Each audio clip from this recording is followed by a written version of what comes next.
Bonjour à tous, bienvenue sur Tiber Speaker Sport. Aujourd'hui, je vais avoir le plaisir de vous présenter le président de l'ESPRIC Mâcon, donc Anthony Gaudio, et on est accueilli par l'un des partenaires de l'ESPRIC Mâcon, les vignerons des Terres Secrètes. Bonjour Anthony. Bonjour Benjamin. Comment ça va? Très bien, je te remercie et je salue Robert Perrin pour son accueil. Voilà, qui nous a permis d'avoir une petite pièce avec la lumière, on est au frais, donc c'est top. Ah oui, voilà, on est au frais. Là, on est vraiment bien. Bon, Anto, avant de commencer l'interview, est-ce que tu peux te présenter? Oui, bien sûr, Anthony Gaudio. J'ai 46 ans, je suis marié, je suis papa de superbes enfants. Je suis coach sportif dans la vie. C'est déjà pas mal, non? C'est déjà pas mal. Ouais. Donc, en plus, tu as plusieurs facettes. Tu es coach sportif, tu es président, tu as été joueur de basket. Donc, ça, on va y venir. Ouais. Donc, comment le basket est entré dans ta vie? Le basket, comme tout jeune, j'ai fait pas mal de sport quand j'étais plus petit. Mais j'ai un souvenir un peu lointain, j'avais un peu oublié. J'avais commencé le basket quand même assez jeune, à 7 ans à peu près. Et parce qu'en fait, avec ma famille, on est arrivé à Nuit-Saint-Georges on habitait dans une maison qui était dans la rue de la salle Omnisport de Nuit-Saint-Georges. Et en fait, c'était à 500 mètres à peine. Et puis j'ai essayé comme ça et je me suis pas trop pris au jeu parce que apparemment j'avais fait la réflexion comme quoi moi j'avais envie de faire des matchs, de la compétition, etc. Entraînement, on voulait pas que la compétition. Je sais pas, bizarre parce que pourtant à cette époque-là il y a quand même un petit peu de matchs normalement chez les jeunes. Et voilà, en fait on avait poussé cette porte de la salle Omnisport, surtout en entendant beaucoup de bruit sans savoir ce que c'était depuis chez nous. Okay. Et c'est parce qu'en fait à l'époque il y avait une superbe équipe féminine qui jouait à un très très bon niveau, National 2 si je dis pas de bêtises. Et donc on a été attirés et on a été voir un match là-bas et j'ai été beaucoup surpris par l'ambiance et même un peu effrayé. J'ai un peu pleuré, il faut que j'avoue quand même, quand j'étais petit. J'étais impressionné par le bruit, par le monde, par l'engouement et l'attention un petit peu. Et cette effervescence autour d'un rectangle avec des joueuses et un ballon, et parce qu'il y avait un super niveau et un super public. Et au-delà, après, une fois l'appréhension du bruit, du monde, j'ai découvert un truc qui m'a sûrement attiré à ce moment-là au niveau du sport. Mais après, sur le terrain, ça a été à cette époque-là, c'était pas forcément ça. Donc après, j'ai fait un peu de sport à côté. J'ai fait découvert tout de suite le sport. du judo, du ping-pong, de l'escrime, où j'étais plutôt pas mal. Et j'ai arrêté l'escrime parce qu'au collège, je suis parti en internat et je ne pouvais plus m'entraîner. Et j'ai fait 1 an du UNSS où j'ai beaucoup découvert l'athlétisme par nos profs de PS, du handball et puis un petit peu de basket parce qu'il y avait un terrain. Mais en fait, quand on était interne, il fallait qu'on s'occupe. Et en fait, à toutes les récréations, que ce soit avant le petit déjeuner quand il faisait beau, après le petit déjeuner, à la récréation de 10h, à midi, entre midi et 2, à la récréation de 16h, et puis après l'école, avant l'étude, après l'étude, en fait, il fallait qu'on s'occupe. Bien sûr. Et on faisait pas mal de sport, en fait. Il y avait des ballons à disposition. Donc j'ai essayé le foot comme tout jeune, j'étais pas vraiment super bon. J'ai pourtant mis un super but une fois, mais le prof de PS m'avait dit, en UNSS, il m'avait dit... beaucoup de chance quand même. Donc je me suis dit finalement le foot c'était pas forcément pour moi, puis le basket parce qu'il y avait 2-3 basketteurs et puis j'aimais bien j'ai bien peut-être un petit peu déjà à cet âge-là, peut-être un petit peu j'étais effectivement ado, j'étais pas forcément petit. Et puis c'est surtout au retour de vacances à cette année de 6e où j'allume la télé et je tombe sur JO de 92. Okay. Barcelone et la Dream Team. Et la première image que j'ai des JO, parce que j'étais parti en vacances sur le début des JO, la première image que j'ai des JO, c'est la Dream Team. D'accord. Et là, ça a été... une révélation. Ça a été un choc même, de me dire « Ah, mais le basket, c'est ça, en fait ». Et donc, l'année d'après, j'ai pris une licence et j'ai eu la chance de tomber sur un super formateur, quelqu'un qui m'a pris sous son aile, Albert Poupenay, et qui m'a accompagné jusqu'à m'envoyer, c'était un de ses objectifs, de m'envoyer en centre de formation. Donc du coup après tu as atterri à Châlons si je me trompe pas. À la JDA d'abord et ensuite ensuite à Châlons, tout à fait. Donc là tu t'es en espoir, donc c'est ça. T'es presque au haut niveau, tu commences à toucher le haut niveau bien sûr, en s'entraînant avec les pros, en faisant la prépa, un peu par accident, mais parce qu'il y avait des joueurs en en sélection d'équipe de France à prime à l'époque. Il y avait des joueurs blessés et là, l'assistant François Perronnet qui m'appelle et qui me dit tu fais quoi cet été, là, début août? Rien. Écoute, viens t'entraîner. Et c'est comme ça que j'ai commencé à m'entraîner avec les pros. Et donc c'est là que tu commences à faire ta première, comment on pourrait dire, que tu commences à connaître Prissé parce que tu vas affronter Prissé en match amical, c'est ça? C'est ça, ouais. C'est ça. Alors c'est sur notre dernière année, ma dernière année de centre de formation où on préparait le trophée du futur. On était en phase finale du championnat, on préparait le trophée du futur et donc on est venu jouer, faire un match amical pour se préparer contre Prissé qui était à l'époque en National 1. Okay. Et là, quand je suis rentré dans la salle, j'ai fait « Waouh, sympa cette salle, l'architecture et tout ». Je suis tombé un petit peu sous le charme de cette salle atypique. Et puis, je me suis souvenu après que j'y avais joué en tant que jeune en championnat régional. Mais ça m'a fait un effet particulier quand je suis rentré dans cette salle à cette époque-là. Et de me dire qu'il y avait une équipe de National 1 qui était déjà très très bon niveau, 3e niveau national. Et de se dire, mais en fait, pas très loin, il y a un club qui existe et il y a un club qui performe. Et je me verrais bien essayer de venir ici. Alors, ça ne s'est pas fait tout de suite. Oui, voilà, je vais venir. Donc, c'était Pierre Desroches qui était le coach. C'est ça, exactement. Et, donc, toi, dans ton cursus au niveau de Chalon, comment ça s'est passé? En fait, une fois que tu termines ton cursus espoir, à l'époque, il n'y avait pas Internet. Et puis, si tu n'avais pas d'agent, tu devais te débrouiller tout seul, en fait, un petit peu. Et j'avais eu quelques contacts pour de la Nationale 3, pour de la Nationale 2. Okay. Et sur un de ces contacts, il y avait Denain. Et j'y suis allé faire un essai avec un de mes meilleurs amis de l'époque. Et on devait y aller tous les deux, mais après lui a trouvé un autre projet. Et je me suis retrouvé donc à Valenciennes pour aller jouer à Denain sur ma première expérience après centre de formation, post-formation. Et en National 2, une aventure humaine assez incroyable, comme on le sait quand on passe dans le Nord. Ouais, c'était super expérience. Combien de temps là-bas? Une année. Une année, ok. Une année pour différentes raisons. Sur le côté sportif, c'était pas forcément ce que moi je recherchais. Et puis le club aussi avait une autre vision. Ouais. Donc au final, ça a moyennement matché. Et puis parce que j'avais aussi cette envie... j'avais toujours pas de revenir parce que j'étais pas encore arrivé, mais du moins essayer d'arriver à Prissé. Ouais. Et là, donc, tu t'en rappelles de l'appel de Pierre Desroches ou pas? Je crois que directement c'est Hervé Raoul qui m'appelle à ce moment-là et par l'intermédiaire de Pierre.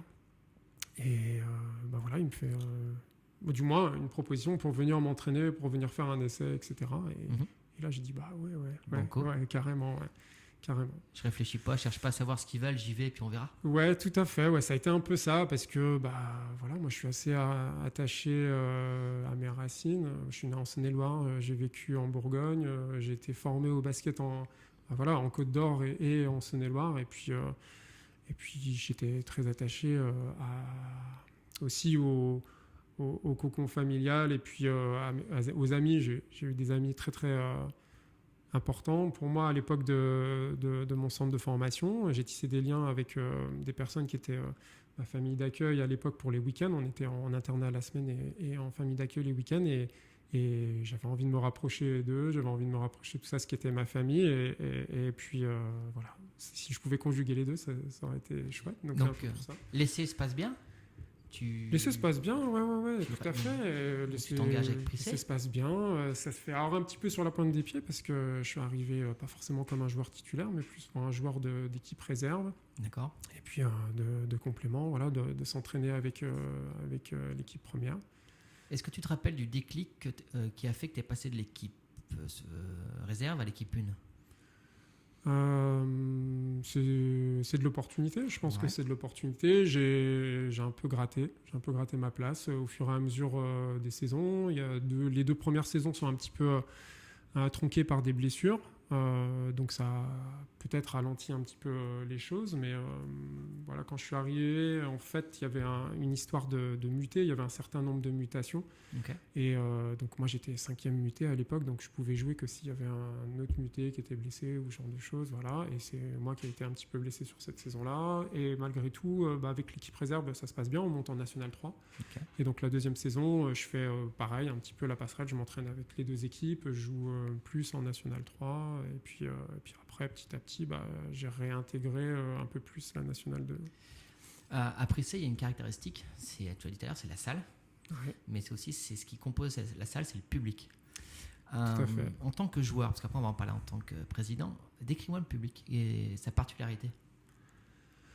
Un public qui pousse son équipe, un public qui pousse fort quand même, un public qui est là dans les bons et dans les mauvais moments aussi, parce que nous, moi en tant que joueur, j'ai eu plusieurs vécus dans cette équipe, dans ce club, avec des années plus fastes que d'autres, puisqu'on allait jusqu'à monter en National 1, et puis on a eu cette descente aussi de National 1 à National 2, mais un public qui nous avait soutenus, en tout cas malgré cette saison qui était un petit peu compliquée. Est-ce que c'est un public qui est exigeant ou c'est un public qui pardonne après ça? C'est un public qui pardonne à partir du moment où les ingrédients sont là, c'est-à-dire que, mais comme tu mouilles le maillot. Ouais, c'est ça. Quand il y a en fait, quand la manière est présente, quand les intentions sont présentes, un public pardonnera toujours une défaite. Si les ingrédients sont là.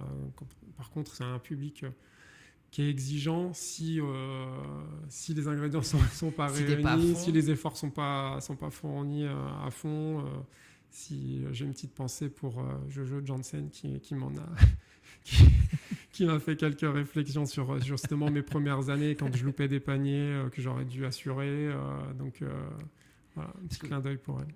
Tu l'entends, toi, en tant que joueur, le public, quand tu es sur le terrain, ou tu es dans ta bulle et tu... Ça, c'est toujours un truc... Ça bourdonne. C'est une ambiance. C'est une ambiance. Je pense que tu perçois l'ambiance. Ouais. Tu perçois l'ambiance et tu entends certaines choses et tu entends moins d'autres. Ça m'est arrivé d'entendre des trucs pas cool. Ça met sur mon jeu, sur mes performances. Des fois que je comprenais pas forcément, mais ça c'est le propre du sportif. C'est tout le public. Là, mais c'est vrai que des fois tu entends des trucs qui peuvent te déstabiliser malgré le fait que tu puisses jouer chez toi. Des fois t'es pas forcément tout le temps supporté. Mais ça fait partie des aléas du sport aussi. Mais ça, ce sont des détails que tu retiens pas forcément. Bien souvent, tu es quand même plus encouragé. Mais c'est plus l'ambiance générale que tu perçois. Parce que toi, comme moi, on a connu la belle époque de Prissé, où il fallait venir à 18h30 pour 20h pour avoir une place. Toi, en tant que joueur, est-ce que quand tu as signé, tu t'es renseigné un petit peu sur le public? Est-ce que tu t'es rendu compte de l'importance qu'avaient les joueurs de Prissé pour le village de 600 habitants, je crois? 600, ça fait pas beaucoup. Non, on est au moins de 2000. Mais c'est un petit village de Gaulois, ouais, effectivement. Mais non, mais c'est pas du tout ça qu'on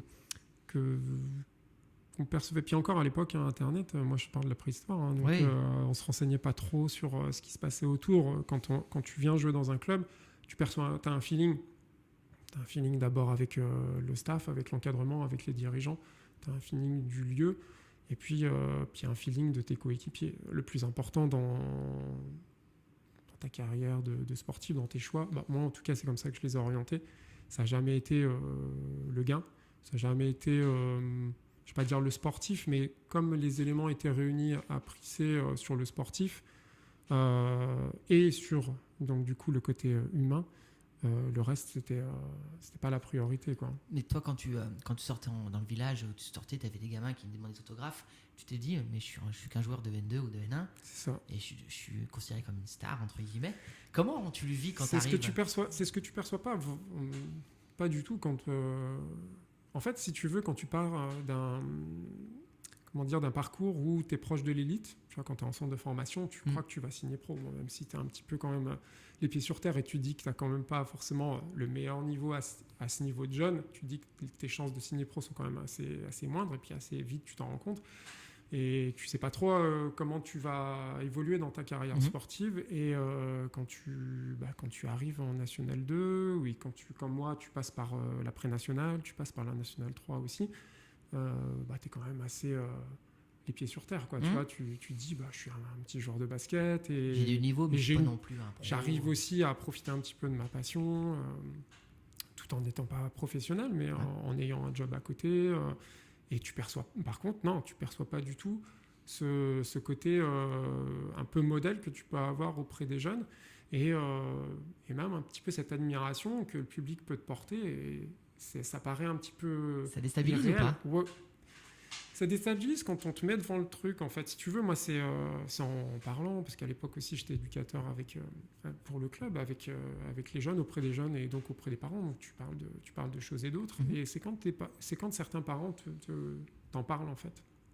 Et quand tu as certains jeunes qui, à la fin du match, viennent te faire signer un ballon ou un poster, tu te dis, c'est un peu démesuré, t'es qu'un petit joueur de basket, quoi. Et puis en fait, c'est les parents qui te disent, non mais tu te rends pas compte, en fait, voilà ce que c'est pour nous, ce que c'est pour les jeunes, etc. Parce que moi, en tant que gamin, quand on est joué Prissé, c'était le lundi, déjà le dimanche, tu regardais le journal parce que tu regardais si Prissé avait gagné à l'extérieur. Et le lundi suivant, tu dis, samedi, il y a Prissé, je prévois rien, et je vais à Prissé. Ouais, mais ça, c'est vrai que quand t'es joueur, t'es un peu dans ta bulle. Tu sais, c'est un peu aussi le rapport que tu as avec le fonctionnement d'un club, avec les dirigeants. T'es pas du tout dans la réalité des choses, quoi.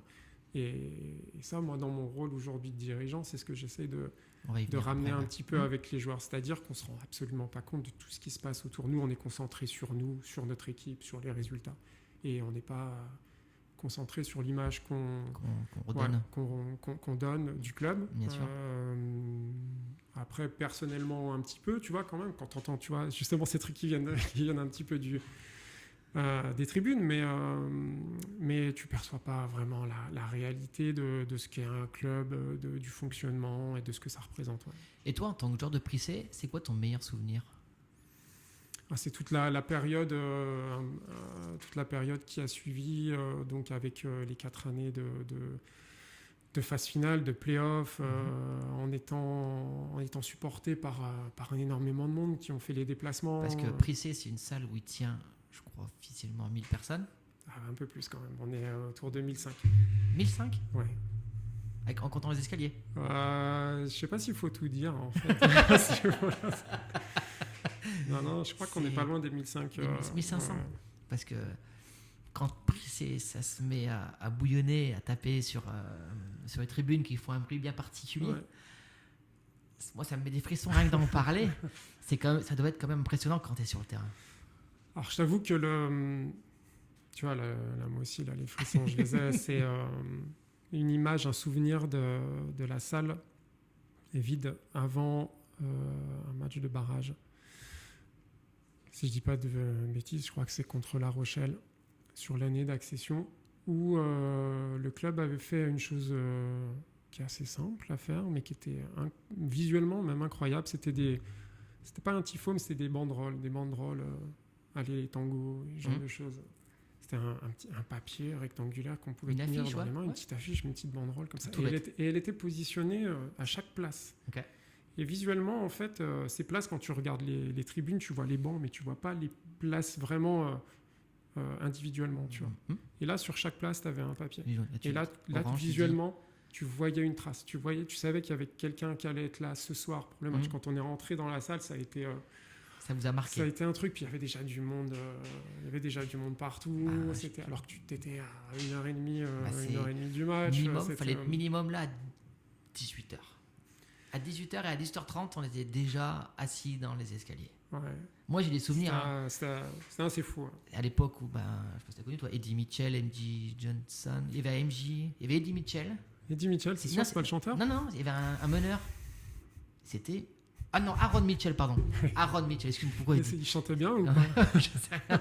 Aaron Mitchell, même l'époque, Ergot, Duperron. Ça, c'est avant que moi, je connaisse Prissé. En fait, moi, j'avais un très très bon ami, Benjamin Maché, qui était de Prissé. On était au centre de formation de l'élan, et il me parlait de Prissé, quoi. il parlait de Prissé, et puis je dis ouais, il y a un bon niveau à Prissé. À cette époque-là, je connaissais pas du tout, c'était mes premières années au centre de formation. Et puis effectivement, en fait, quand on regardait les informations régionales, tu avais la petite page des sports, et tu avais sur la région, tu avais la JDA, tu avais l'élan, et puis tu avais Prissé. Et Prissé avait ses images sur ce qui était FR3 à l'époque, avec le journal du dimanche régional, et effectivement, tu voyais une salle, quoi. Tu voyais une salle bouillonnée, tu voyais des Américains qui sautaient au plafond, Eric Joldersma, Mark Davidson, et là, tu te dis, ah ouais, mais il y avait déjà ça. Ouais, de toute façon, c'était l'attraction du début de saison. C'est qui les Américains? Ouais. Qui c'est parce qu'on disait toujours Prissé, c'est qui c'est qu'on a recruté? Qui c'est qui va nous faire rêver à Prissé? Là, on a parlé du meilleur moment, mais quel était le moins bon moment que tu as eu à Prissé en tant que joueur? Sans rentrer dans le détail, juste ça a été... alors moi, en tant que joueur, ça a été une gestion un petit peu compliquée de cette année où on monte en National 1, où on avait, pour nous, en tant que joueur, on avait un effectif qui était monté, qui était plus que des coéquipiers. C'était vraiment des amis, que ce soit au niveau de notre coach, au niveau des joueurs. Et c'est un groupe qui a un peu explosé. Okay. Qui a même explosé à cette époque-là, et ça a été un petit peu dur, parce que quand on vit des moments très intenses pendant un certain nombre d'années avec des coéquipiers et avec un staff, on a envie d'aller plus loin. On a toujours envie d'aller plus loin, on a envie de continuer l'aventure, et quand elle s'arrête, c'est brutal. En tout cas pour moi, qui suis un peu sensible à ça, ce sont des choses qui sont pas forcément les plus faciles à vivre. Donc il y avait des choix à ce moment-là qui étaient un petit peu délicats, et il a fallu faire avec. Ouais. Après, donc, comme tout joueur de basket, tu as la possibilité de partir dans d'autres clubs. Tu es parti pas loin, donc dans le Beaujolais. Est-ce que quand tu es arrivé à Beaujolais, tu as comparé le public? Est-ce que c'est partie des premières choses que tu as regardées quand tu es arrivé dans la salle?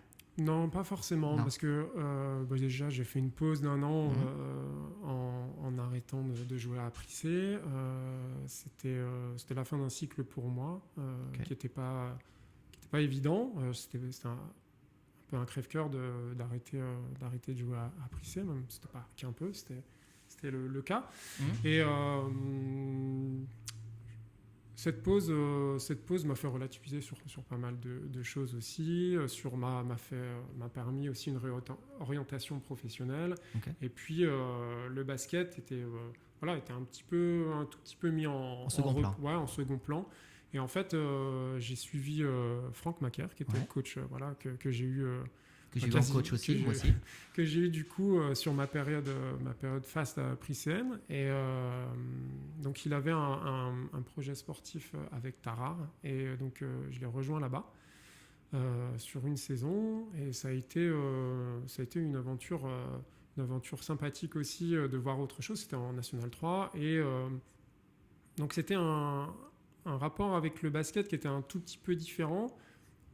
Pas que ce soit mal compris, mais c'était pas moins d'investissement, mais moins d'attente personnelle, moi, par rapport au basket, par rapport à un petit peu, je vais pas dire mes performances, mais je me mettais moins la pression. J'étais cool. J'étais un peu plus détendu sur le fait de profiter un petit peu aussi de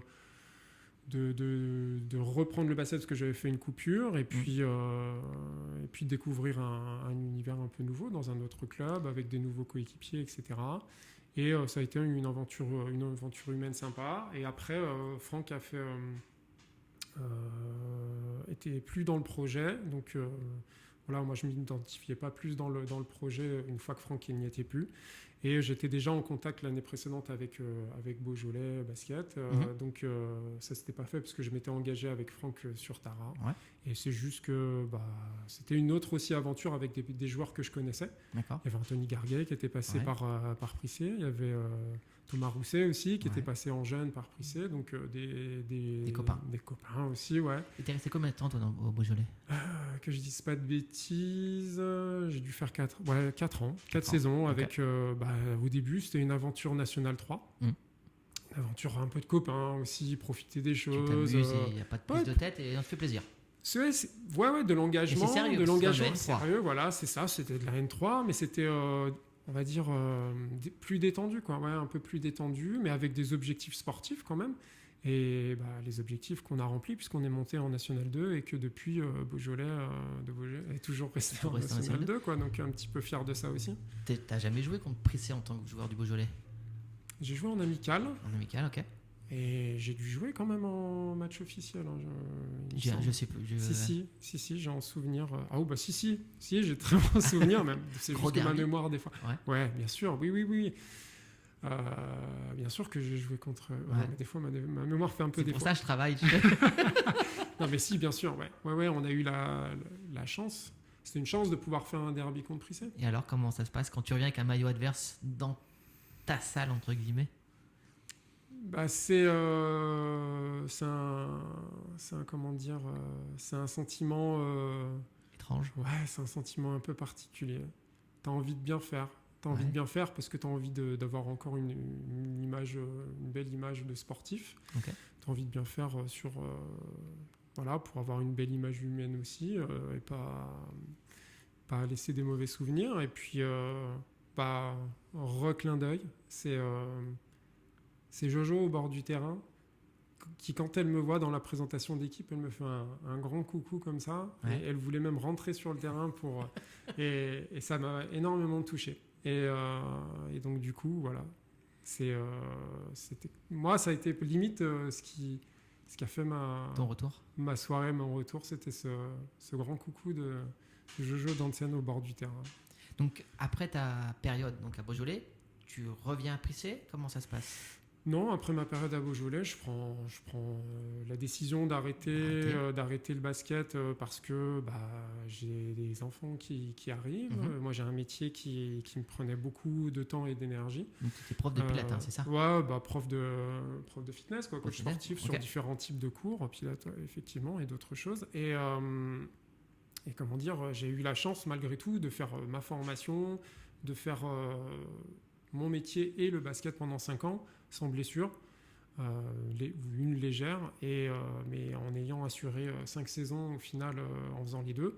Et je me suis dit à un moment, ça commence à tirer un petit peu. J'ai pas envie de me blesser longuement, ce qui mettrait mon activité un peu en péril, donc aussi mes revenus. Donc il a fallu que je fasse. Puis j'étais pas si jeune que ça quand j'ai arrêté non plus. Donc là, tu coupes complètement le basket, tu joues plus de compétition, plus... Non, parce que je m'investis plus dans mon métier, je fais plus d'heures, et puis j'accompagne un peu plus mes enfants qui arrivent aussi. Donc, t'as un enfant qui joue au basket?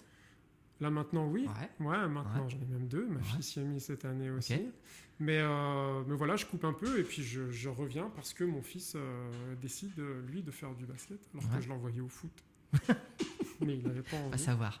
Donc là, ton fils joue à Prissé? Tout à fait, ouais. Là, tu reviens dans ta salle, t'es pas joueur, d'aucune équipe. Qu'est-ce qui se passe? C'est plaisant des fois aussi d'être dans cette salle et d'être dans une tribune et de faire ça différemment, d'encourager les jeunes, d'encourager... Donc t'as aucune responsabilité, juste de voir ton fils jouer, d'encourager. C'est ça, ouais. Et comment vient ce projet de devenir coprésident? C'est pas un projet du tout. Je sais, mais comment il est né, justement? Parce que quand je reviens et puis qu'au final, moi, j'avais fait un emploi du temps qui me permettait, par exemple, les mercredis, d'être dispo pour mes enfants. Donc au final, quand j'accompagne mon fils, je suis là.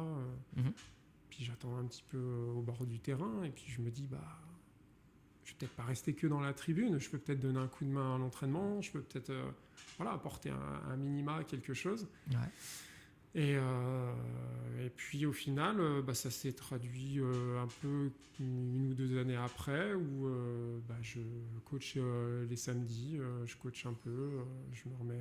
Tu te mets dans le bain? Ouais, je me remets tout doucement, en montant t'accompagnes les enfants, etc. Ouais, moi j'avais, dès que, en fait, entre guillemets, quand mon fils est rentré et puis que j'étais là, je me suis dit, j'avais proposé, écoutez, si vous voulez un coup de main, moi je suis présent et tout. À l'époque, ça n'avait pas été forcément nécessaire. Et puis quand...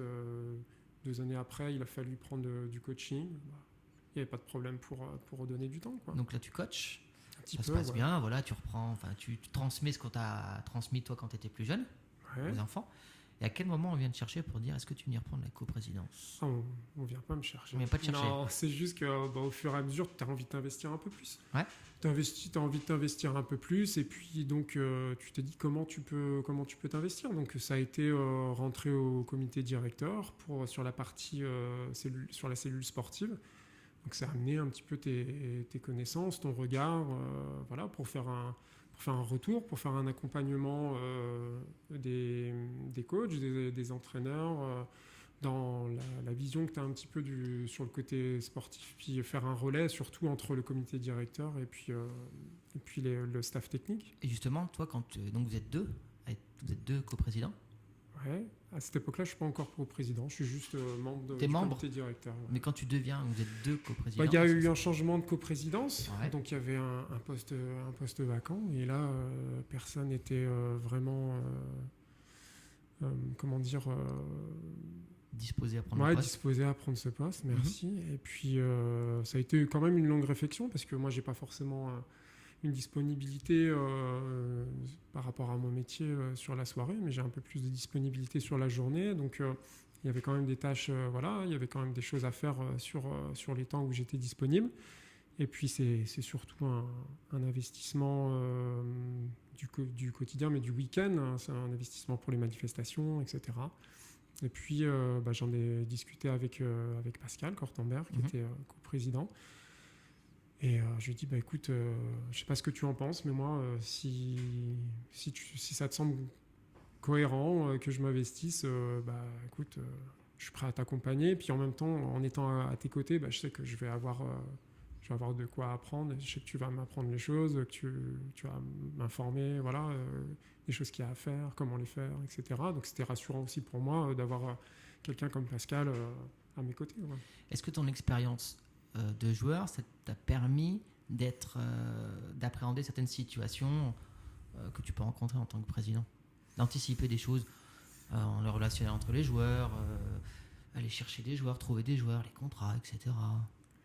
Je ne veux pas dire ça clairement comme ça, mais je pense qu'il y a des choses sur lesquelles tu es plus sensible, entre guillemets, en ayant été joueur. Et j'espère que justement ça apporte quelque chose dans le relationnel avec les joueurs actuellement. En tout cas, c'est une des choses que on peut faire des parallèles certaines fois. On sait comment les joueurs réfléchissent, quels besoins ils ont. Donc on n'est pas trop loin par notre vécu de ce que eux peuvent ressentir ou avoir comme ambition ou comme besoin. Ouais. Donc je pense que c'est peut-être plus cette notion-là qui permet d'avoir un lien peut-être un petit peu plus fin avec les joueurs. Donc là, depuis 2025, donc la fin de cette saison-là, tu as été le seul, tu es devenu président de Prissé, si je ne me trompe pas. Oui, en co-président seul. C'est-à-dire voilà. Que le poste vacant est occupé par les autres membres du comité directeur pour se répartir les tâches qu'il y a à réaliser. Et là, maintenant, en tant que président, quels sont les critères quand tu recrutes un joueur, les valeurs, qu'est-ce que tu recherches chez un joueur, qu'est-ce que tu regardes? Ça va être il y a une partie sportive, bien évidemment, mais ce qui va prédominer, ça va être la partie humaine sur le relationnel, sur l'engagement, sur la perception des choses des joueurs, quoi. Quel tempérament il a. L'exemplarité. L'exemplarité. Alors, c'est toujours difficile pour les joueurs que tu n'as pas où on t'envoie juste un CV, tu vois, c'est toujours un petit peu difficile, mais là, après, c'est ton réseau qui va parler, nous, en tant qu'anciens joueurs, on a des contacts, que ce soit des autres entraîneurs, des autres dirigeants, ou d'autres joueurs aussi, donc c'est beaucoup du réseau, quoi, donc tu te renseignes, c'est comme ça que tu vas avoir une idée un peu plus fine quand même des joueurs. Et là, donc, pour ta première saison, on termine 4e. Est-ce que si on t'avait dit en début de saison, donc l'année dernière, vous allez faire 4e, tu signais?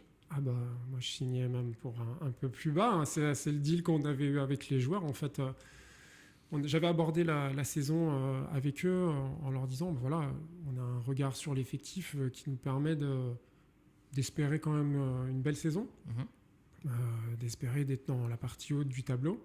Okay. Donc, sans leur mettre la pression, je leur avais dit, voilà, on espère un minima, un top 6, quoi. Ce serait vraiment envisageable. Et discutez-en entre vous, faites la prépa, on en discute après. Et en revoyant les joueurs après la prépa, en discutant avec eux, ils disaient voilà, on vise un top 5, ok, top 5, tape là, génial. Puis au fur et à mesure de la saison, ça s'est fait. Puis quand tu revois les joueurs un peu plus, quand tu vois les co-capitaines, tu discutes de tout ça. Et, on viserait bien un top 3. Allez, on y va. Donc ça a été cool, ça a été non pas un challenge, mais ça a été déjà d'avoir une certaine ambition, de performer et d'être, nous, ce qu'on imagine être notre place au niveau du championnat. Même si tu ne connais pas le championnat à l'avance, tu ne sais pas comment les équipes vont être faites, etc. Mais moi, en tant que joueur, Prissé, je ne la vois pas en bas d'un classement, tu vois, hormis des choses que tu ne maîtrises pas dans une saison. Mais on va dire que quand tout se passe bien, normalement, Prissé, ça devrait être une place forte de la Nationale 2. Ouais. J'ai une question qui me vient en tête. En tant que président, tu es quel type de président ? Est-ce que tu es le président omniprésent ? À aller aux entraînements, limite à dire lui il faut qu'il joue. Non mais je vulgarise le truc, un peu comme au football. Ou t'es plutôt oui, ça existe. Hein. Ouais. Ou t'es plutôt du genre en recul, tu fais entièrement confiance et tu fais les comptes à la fin du bal. Présent sans être envahissant. Je sais que certaines personnes sont attachées à la présence physique comme un repère. Ah, mais on le voit pas, ou lui on le voit trop, etc. Et l'important, c'est d'avoir confiance au staff, confiance aux jeunes, aux joueurs, pardon, confiance aux joueurs et montrer que t'es là, tu les soutiens surtout. Après, moi, je ne me vois pas intervenir dans des choix tactiques. Hein. Il y a quelqu'un qui est à ce poste-là, c'est l'entraîneur, c'est le staff. Une partie du recrutement leur appartient. Les équipes sont faites selon les volontés du staff. Je ne me vois pas imposer, par exemple, des joueurs à un staff. Ça n'a pas de sens, quoi. En fait, c'est pas ton rôle. Je me vois pas, non, parce que bien que des fois, t'es certaine quand même envie par rapport à tel joueur, etc. Mais si un joueur n'a pas envie de rester, ça sert à rien de le garder. Et si par exemple un coach n'a pas envie forcément de garder un joueur, c'est difficile d'aller contre aussi, parce que si c'est pour que ça se passe pas bien, tu vois, il faut que tu arrives à tout ménager entre ce que tu aimerais et ce que après les gens qui en ont la responsabilité de faire marcher tout ça le veuillent aussi. Il faut un accord. Donc il y a une grande partie de responsabilité qui est aussi laissée au staff par rapport à ça, et on leur fait confiance par rapport à leur choix. Donc cette année, on finit 4e. Moi je dis on parce que je suis supporter Prissé. On termine 4e. Qu'est-ce qui pour toi a marché et qu'est-ce qui a moins bien marché ?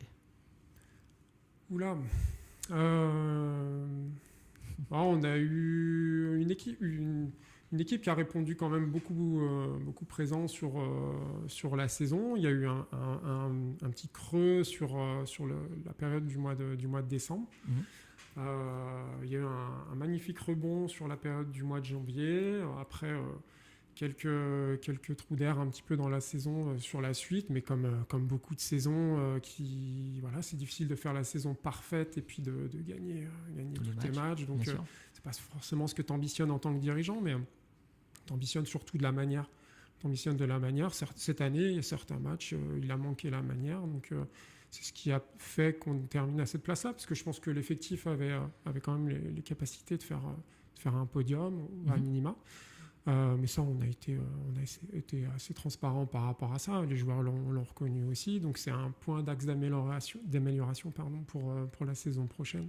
Alors, tout à l'heure, on parlait du public quand tu étais arrivé en tant que joueur. Là, cette année, il y a eu la création du COP qui est revenu. Ouais, le retour du COP. Du COP. Il y a eu les fameux aussi, on a eu des feuilles oranges, des tifos, etc. Est-ce que c'est ta patte à toi ? Dans le sens, j'ai connu ça marche, après c'est l'identité. Est-ce que c'est quelque chose que toi, tu as eu envie d'injecter comme... Alors, le COP, c'est une belle surprise de l'année, parce qu'en fait, c'est des discussions, mais c'est des discussions de dirigeants.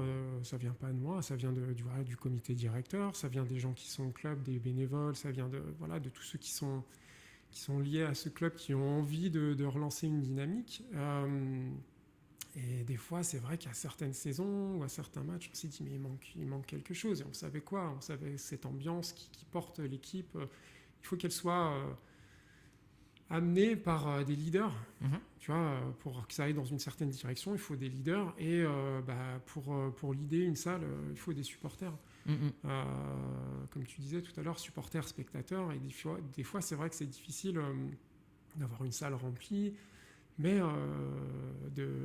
et j'ai rien contre les spectateurs. Il y a des personnes qui viennent voir aussi Prissé parce que c'est un spectacle, parce que c'est pas forcément leur sport de prédilection, mais aussi par découverte. Il y a beaucoup de gens qui viennent. Qui sont réservés aussi, puis qui n'ont pas non plus. Ouais, et puis qui sont pas forcément fanatiques, tu vois, et ultra. Donc, et heureusement, parce que sinon on aurait une salle à gérer peut-être un petit peu différemment.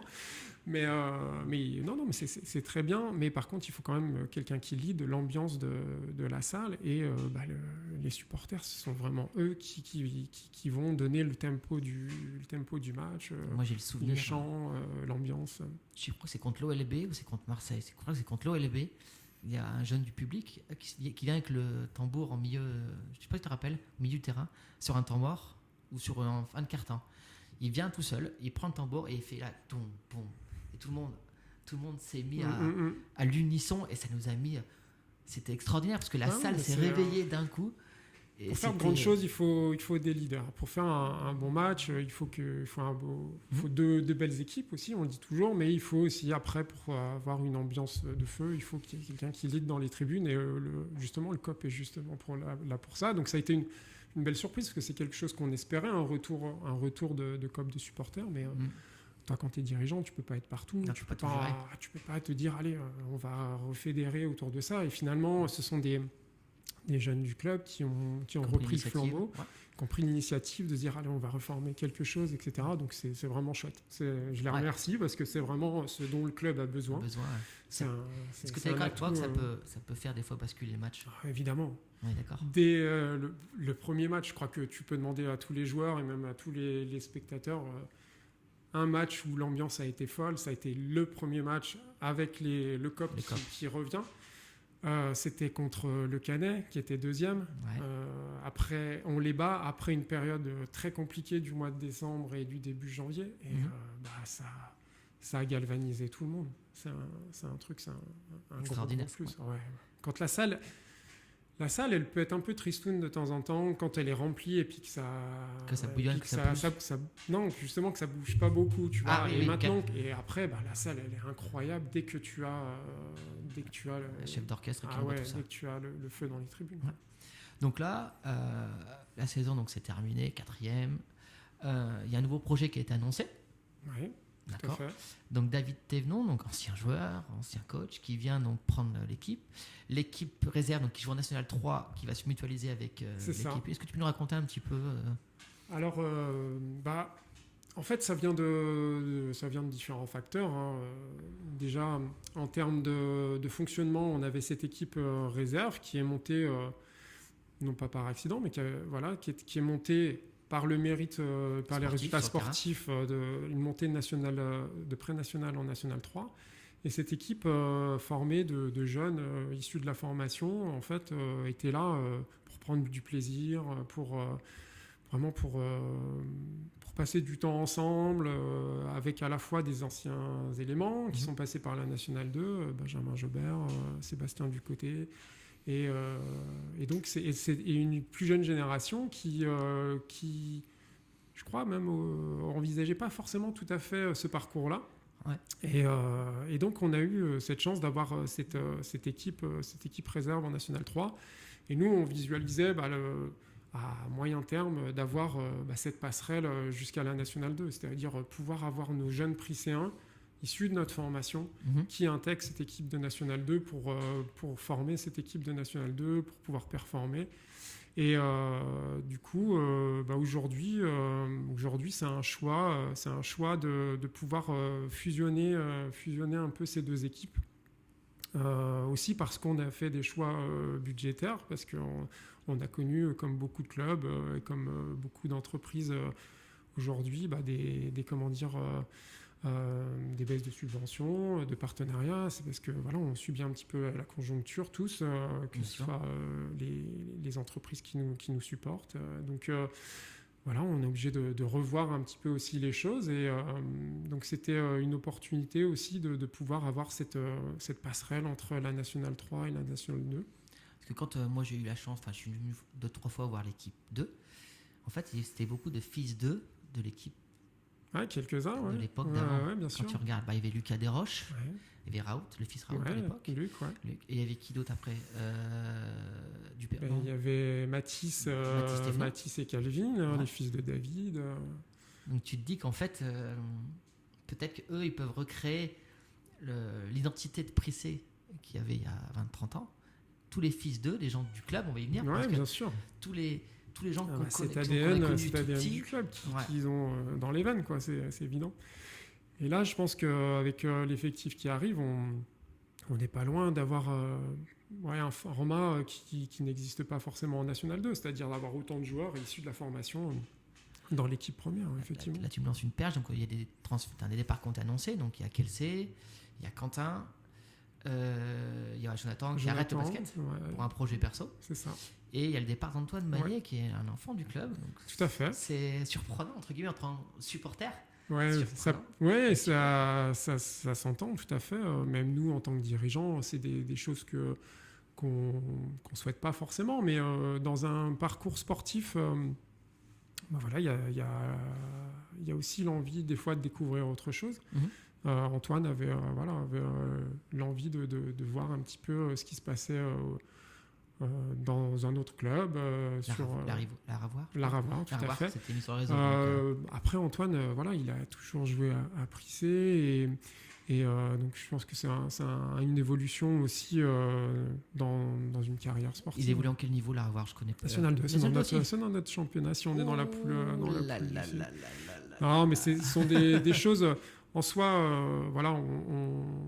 C'est pas forcément les choses qu'on ambitionne, mais on est toujours content de voir des jeunes s'épanouir.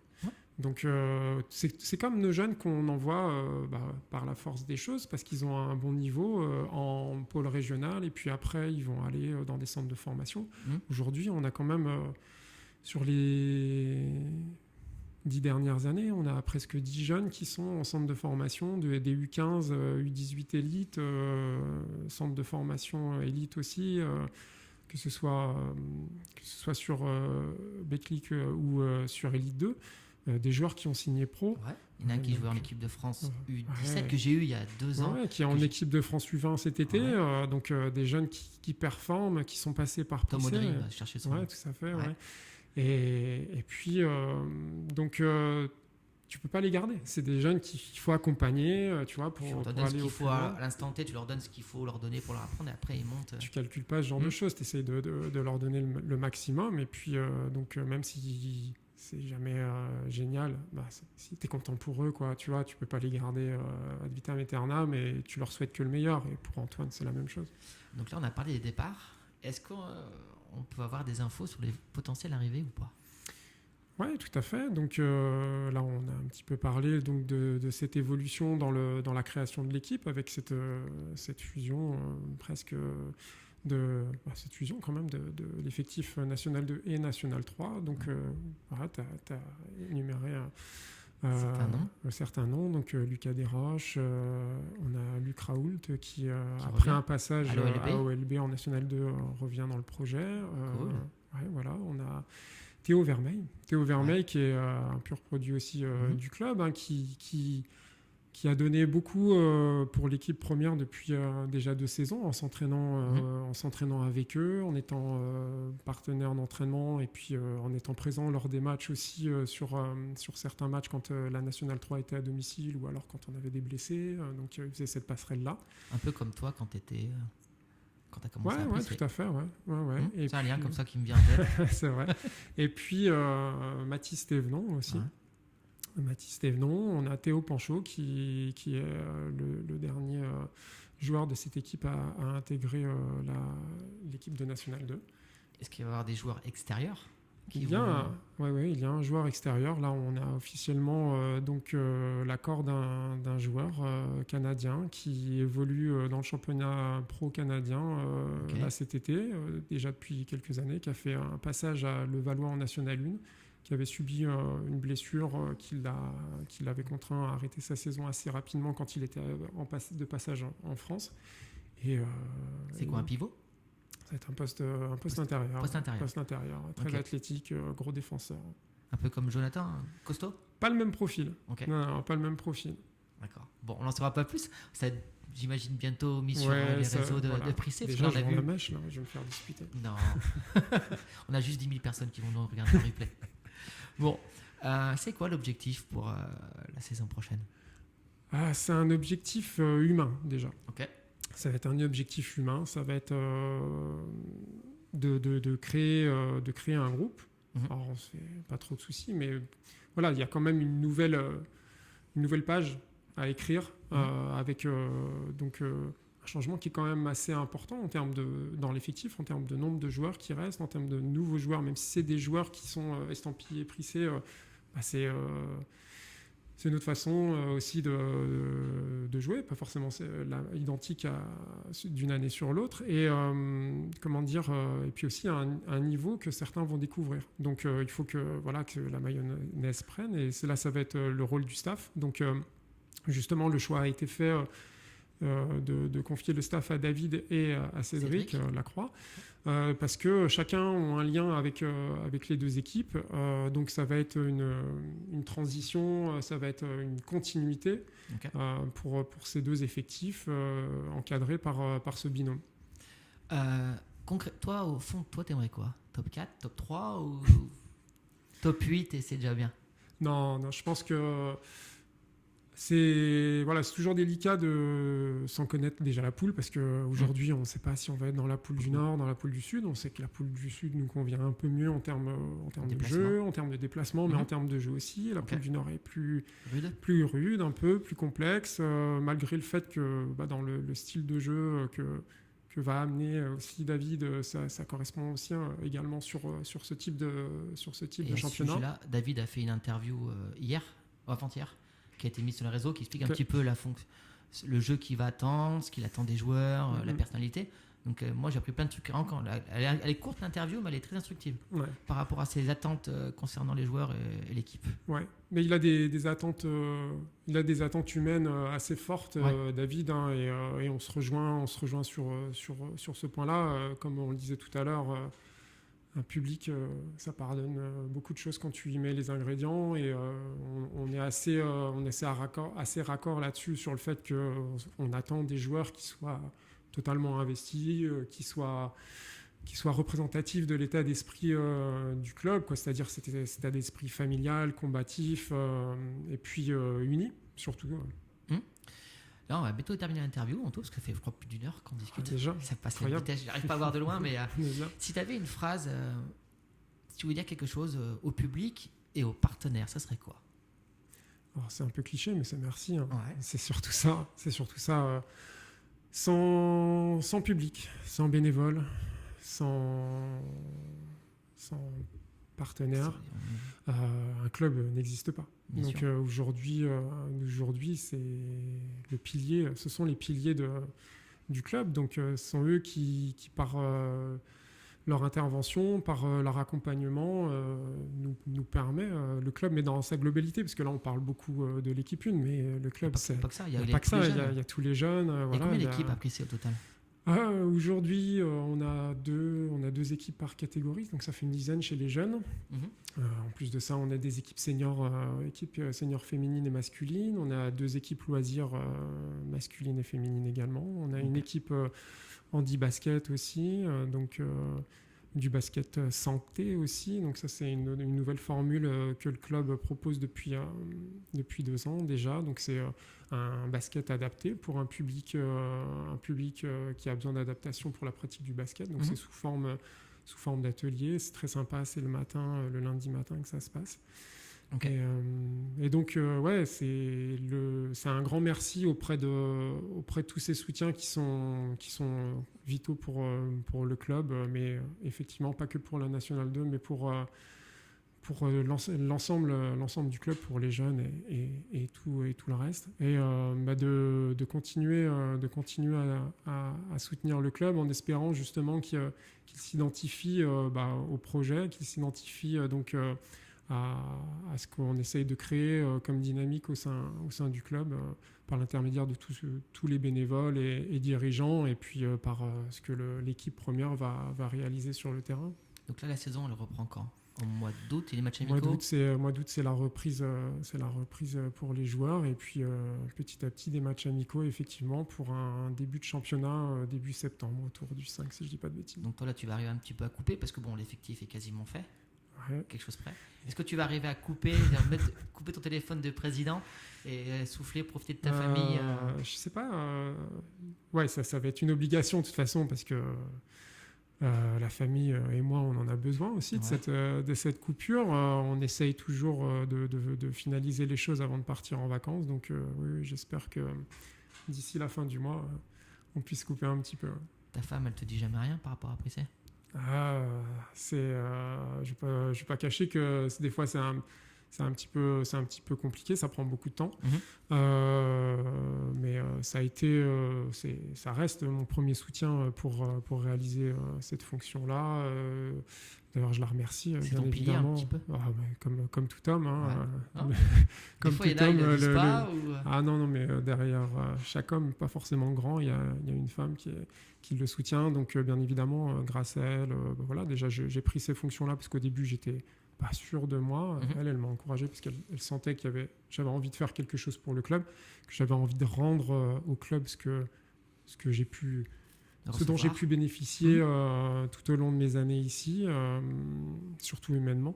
D'accord. Et non mais oui, des fois c'est un petit peu compliqué. On a passé une saison qui était aussi un petit peu dure, mais ok.